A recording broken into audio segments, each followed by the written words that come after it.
Merci, Monsieur le Président. Voilà, je suis en effet député de Paris, mais ici, je me prononce évidemment en tant que député de la Nation. Et c'est un sujet qui concerne tous les territoires. Non, non, mais je le dis parce que j'ai déjà travaillé sur ce sujet lors de la loi Elan.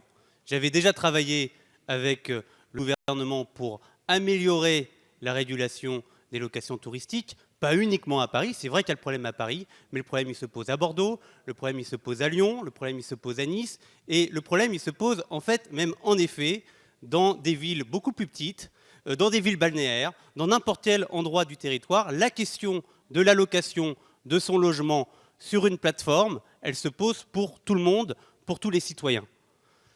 Ça, c'était pour commencer. Donc je pense qu'ici, il ne faut pas en faire, en effet, un débat parisien. C'est un débat national. Et là où je peux être en désaccord total avec un certain nombre d'interventions, c'est qu'il y a une confusion qui est faite entre la question des résidences principales et la question des résidences secondaires. Et je rappelle que notre législation est extrêmement dure vis-à-vis de ceux qui louent en location touristique leur résidence secondaire dans les zones denses. L'amende est de 50 000 €, non pas pour 120 jours, puisqu'il n'y a pas de limite, c'est interdit, c'est 0 jour. Et donc ce qu'il faut aujourd'hui, c'est contrôler ceux qui trichent. C'est contrôler en effet ceux qui louent leur résidence secondaire dans les zones denses et donc qui enlèvent un logement de la location classique.